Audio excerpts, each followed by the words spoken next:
All right, welcome to the next episode of Just About Boxing at Jab University, brought to you by I Build Texas. Check out our sister podcast, Jimmy's World. Both shows are available on all podcast platforms. Today's guest is none other than my homie Meezy, Yoruba Moreu Jr. What up? What's good, Terry? How you been? I'm hanging in there, man. So you got a Golden Gloves win this weekend, right? Yes, sir. Most definitely. It was a 2 day thing, but they're having it a 3 day thing right now. Supposed to fight in 2 weeks again against another kid. But yeah, so Yeah, far I won. Marco Sanchez, right? D'Angelo's Yes, little sir. brother, and that's going to be at Hobbs at Yes, sir. Mexico. Isidro, Isidro Castillo's show. So let everybody know how old you are, man. Well, I just turned 16. And I was yeah, my bad. I just turned 16. Yeah, that's all right, man. You mildly retarded, but that's all right. So when you start boxing, Meezy? That's about like 2009. I was doing it when I was little. Been training. Then I finally got to compete it when I was eight, turn eight, and yeah. And where you from? Rep your hood, man. Let everybody know where you from. I'm from Albuquerque, New Mexico, the 505. Me and my sister out here, representing. Yeah, Duke City, and your sister is the Pueblo Rican Shariah Maru, and she's doing big things. Olympic alternate. You're a perennial contender at every national tournament. Maybe one of the flashiest kids we've ever seen. So, what got you into boxing? What I know your sister told her story why she got into boxing, but what got you into boxing? Well, when I was little, I always want to try something new. I mostly want to do football, but there's always that one sport that caught my attention. It was boxing. I just saw how competitive it was, and all the stuff you had to do to be great. I was like, let me get it a try. And so when I was little, I was like, you know what, I want to do this. That's what's up. And you guys train in your backyard, man, and which Mhm. is really dope because your ring is in the backyard, just like a wood frame, some corner pads, some ropes. And at the Western qualifier, y'all had all the top dogs sparring in your backyard. What's that like? Everybody big in your backyard. Man, it's crazy because it's like a little ghetto back there. We had to work with the stuff we have, but seeing all the great talent we had back there, man, it was crazy. It was a blessing. Yeah, that was real dope, man. And y'all live in the war zone, so it ain't like the greatest place on earth. Your dad always like, man, living in Albuquerque's like Grand Theft Auto. They ain't Um, lying about that. yeah, man.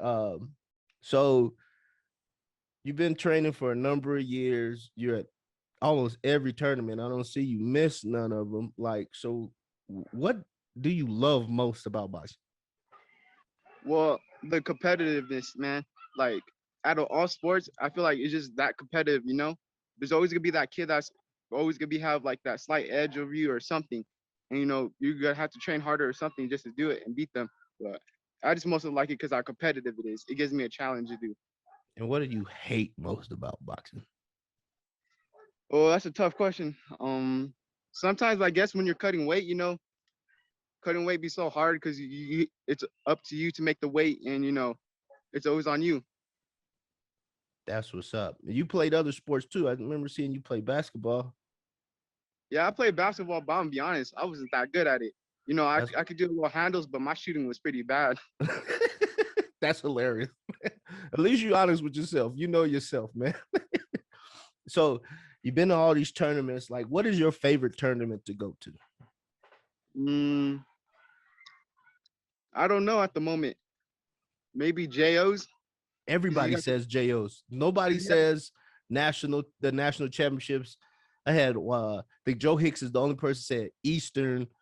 Nobody said Western yet.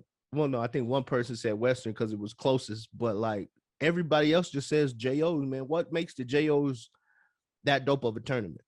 well, I think because like before the Corona hit or whatever, how you had to go to state, the regionals, then nationals. I think it was Yeah, more like more of a difficult way to going or something, but like yeah. it's The more old way of going. Yeah. You had to earn your more way. earning of it. Yeah, you had Hmm. to earn your way there. Uh, and I know in with all these fights, how many fights you got now, man? I know you well over 100. I have 119 right now. 119 fights, man. You've been around. With 119 fights, I know you fought some of the same people repeatedly. Um, Like, who's that one opponent you're like, man, I gotta fight this dude again, or just like you tired of seeing that person at every turn, but you run into them, they just always in your bracket or always on your side of the bracket. So far, it hasn't been like that lately. There was always that one kid, but he, like he's taking a break. I don't know, but right now it's just been mixed up brackets. So I've been chilling for now. Or even chilling for now. And like, who's the toughest person you ever boxed against? To be honest, I don't know. There's a lot of great talent out there, a lot of great kids that fight out there. So many talented fighters. That's a tough question right there. Yeah, and you've pretty much fought them all. You fought Robert Merriweather, you fought Carmel, you fought Chata. You Very talented kids. who you else you fight, man? You fought them all. hmm Cervantes, Jose Cervantes from Yeah, San Francisco. yeah. You fought him too, man. You duck no smoke, No, the plan is man. just to get better. Amateurs, Yeah, I may not win a lot of the against the biggest kids, with the biggest names, but right now I'm at least giving them a great competitive fight. That's gonna happen when I get older into like the elite level or like into the pros. yeah. And a lot of people don't understand amateur boxing is developmental. You know what I mean? Especially in the United States. However, overseas, Olympics is always their goal. Staying on the amateur national team till they're almost 40 is their goal. But over here, the goal is the professional ranks, the paid ranks. Is that the goal for you too? Um, kind of. Right now I'm not trying to rush anything. I'm just trying to build my status up. Get as much experience as I can. Wait till I get to like at least 20 to go pro. Don't get me wrong. The Olympics is cool, but I just want to focus on my career. Yeah. And then what do you think makes Americans go pro rather than trying to stay till they're in their 30s for the Olympics? Well, I just think because like how like in Olympics, if you're a male, you have to fight without a headgear and stuff. Well, I Yeah. think like they're thinking like, why am I gonna fight in Olympics just to fight without headgear and not get paid when I can be a pro and get paid? Get that money. Yeah. I think And their mindset is just to get paid nowadays. yeah, and this is a capitalist country. And so you watch a lot of boxing because I know your dad watches a lot of boxing, despite that y'all like watching football too. Y'all Giants fans, I feel sorry for y'all. But like in boxing, who do you watch? Like the pros, like who's the guy that gets your attention, or you watching all they fights? That's a pretty good question. Right now before he lost was Alvis Rodriguez. I really liked how he fight, even though he had a couple like a trouble his last fight, but he was one of my main guys to watch. Yeah, he fought Kenny Sims, didn't he? Yes, sir. Kenny Sims did his camp out here at Triple Threat. That kid put in some work. That I think that fight might have saved his career. But that was a good little scrap though. Majority decision Kenny's way. Who else you watch, man? Let's see. Hmm, that's a pretty tough question. I don't know, cause there's a lot of people. It's weird. I like watching that Neverete guy. He has like the weirdest style, but the most strongest, weirdest power ever. Yeah, he does. It's a weird type of power, man. It'll catch you He's off always an guard. interesting guy. Oh, Matisse, had you seen him, the Puerto Rican? Oh my God, he a dog. Which Lucas Matisse? Matisse? Nah, he's from Argentina. Lucas Matisse. No, Yeah. not Lucas Matisse. It starts with the S, I think. Something Matisse. I'll show you next time. Yeah, But text me his name and I'll look he's him a up. dog, man. He's something Yeah, special. He might not have a long career, but he's always an entertaining fighter. yeah. And then I know that y'all Puerto Rican. Well, y'all have Acoma Pueblo, right? Y'all from Yes, Acoma sir. Pueblo. That's your mom's side. And your dad's side Puerto Rican. Y'all travel to Puerto Rico. You do any training while you over there in Puerto Rico, or you just vacation over there? Well, most of the time I just go out there to spend time with my family, especially my uncles and stuff. My tios and everyone. And I just mostly go out there to hang out with the family. That's where I find peace and relax. That's what's up. And having that Puerto Rican heritage, there's a lot of great Puerto Rican fighters. Who is the greatest Puerto Rican fighter in your opinion? In my opinion, I like Wilfredo Benitez. He's Me my too. go-to. Yeah, defensive genius, and uh, I need to mention that John Scully. Benitez ain't doing too great right now. Needs hmm 24-hour care, and John Scully, former pro fighter and trainer of some champions. He trains Arthur Beterbiev. Used to train Chad Dawson. Does some raising money for Benitez and Gerald McClellan and some others that are not doing too well. So I needed to mention that. So if anybody wants to donate to their cause, hit up John Scully on social media. He'll send you the address to send the check so you can help take care of these guys. So you said you like the JOs the most. You ever won the national JOs? No, I ended up getting a bronze when I was little. That was like maybe like 3 years ago. But Yeah. But you have any fights that just stuck out to you, like everything your pops was saying in the corner just clicked, like we working. You ever have some bouts like that? I had a couple, but mm, And like what makes y'all click like that? Is y'all camp going into that particular bout is just tough, and or it just everything is just working together? Is it just the stars aligned, or is it difficult? mm, I don't know. It's like mixed, you know. I don't know. It's kind of difficult, you know. Yeah. And then how is it training with a father? I got a kid that I train. Sometimes he be like, man, you just being mean. You know what I mean? You ever just feel like that with your pop? Yeah, it'd be like that, but it's part of the sport, especially if you have your coach as your dad. Like I love my pops and everything, but sometimes we be having those days when we get in little fights, but we always make it up at the end. That's I what's up. mostly And y'all love it. love each other a lot. And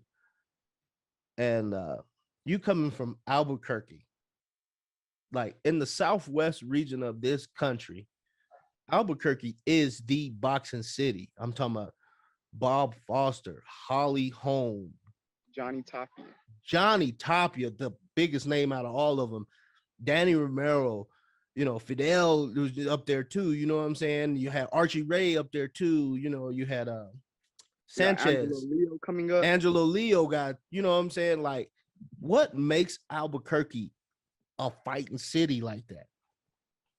Well, I don't know. It's different things, you know, to everyone because you got those bad parts in Albuquerque. I just think they're just trying to get out of the city just to do something like, and that one thing is boxing. You know, it's helping them get out and like all the rough stuff is helping them. What makes them. That's what's up. And, of course, Johnny's story is notorious for what he went through in life, and then New Mexico and Southpaws. Y'all known for Southpaws, man. Like, y'all just got a lot of left-handed people, or are they right-handed people that just decide to fight left-handed? What you know? It's mixed, man. I'm just glad my pops told me to be a southpaw. I stuck to it. You know, I could switch back and forth, but I'm more comfortable as a southpaw. Yeah, I seen you switch back and forth, and then I seen you be a little flashy too. You did the Roy Jones tap your boot and smack your opponent a couple of times. What is that? Is that just your swag, or you just be feeling it? What is that? Well, it like in a fight, and when I feel like I have them, you know, like when I, you know, in my mind, I feel like I'm winning the fight. You know, I think I'm about to take it. You know, that's when I play around, you know, messing around my opponent. But I gotta stop doing that because you know that's what happened at the last national. The judge told me that if I stopped doing that, he wouldn't, you know, he would have gave me the fight. But I just gotta stop messing around, playing around. But is that in their rules where they supposed to dock you for being flashy? Because I don't think that's part of the scoring criteria. They just I don't know. Some people don't like it because they think I'm being too cocky. But you know, that's when you feel comfortable. yeah, if you're comfortable, you're comfortable. I don't believe there's a such thing as being too cocky as a fighter. Your job is to dominate another human being, which requires some sort of cockiness. All right. So you said you just finished running today. How far you run, man? We ran 4 miles. I'm not gonna lie, it took me a little long because today my legs feel a little noodle-ish. Like you know Little when you're noodle. sore, mad sore.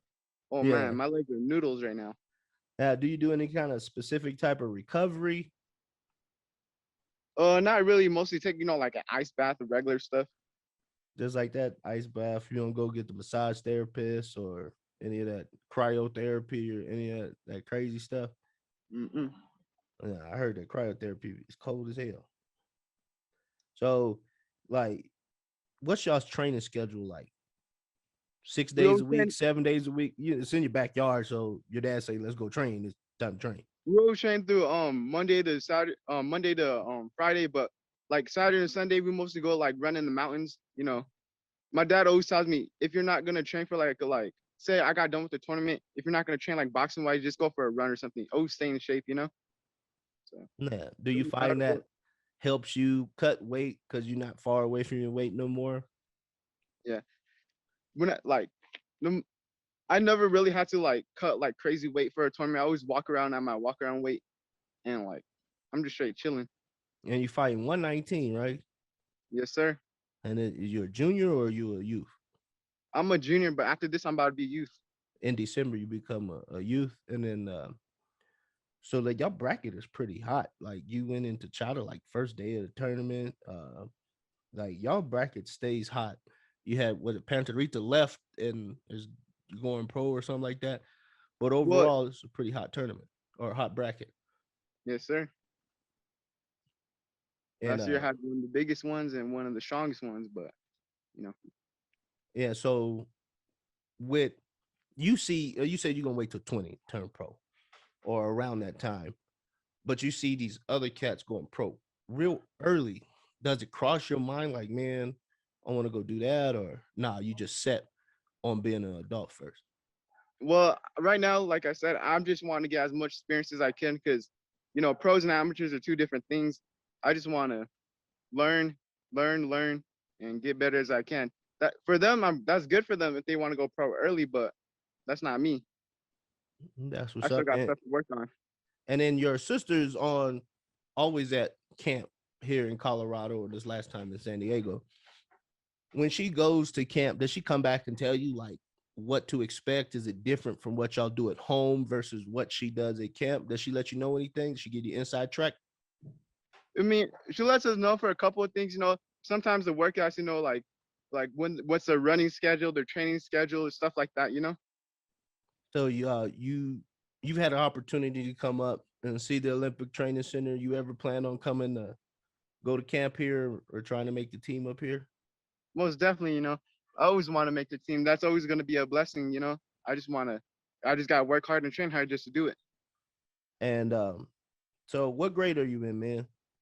Well, I just finished my sophomore year. I'm about to be a junior this year.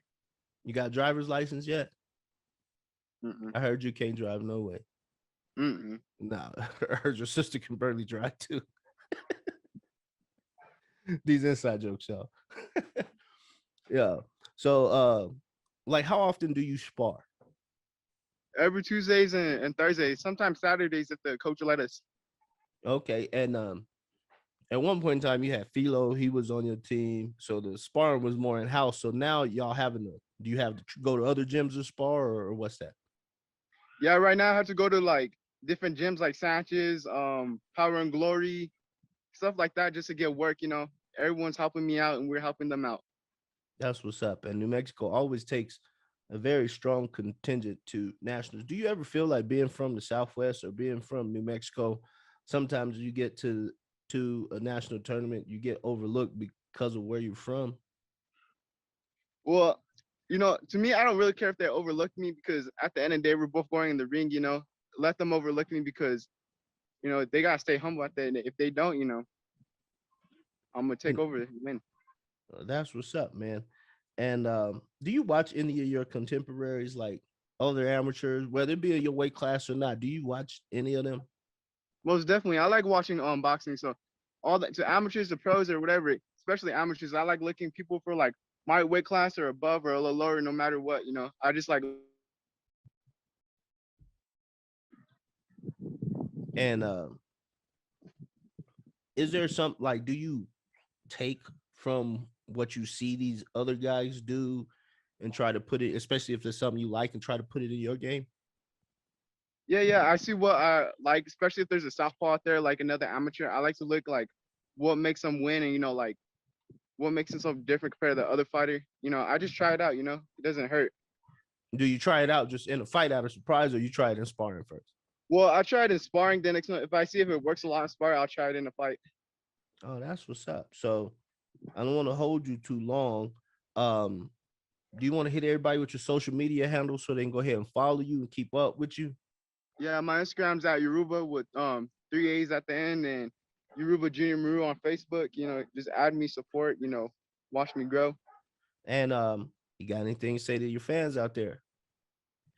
I just want to say thanks to everyone that was helping me out for training and everyone. Thanks for the support. Thank you for having me on your podcast and everything. Appreciate the Uh, love. All right, man. You family, man. So with that said, I'm gonna go ahead and let you go, man. You have a good one. Have a good day. All right, Bye. you too, man.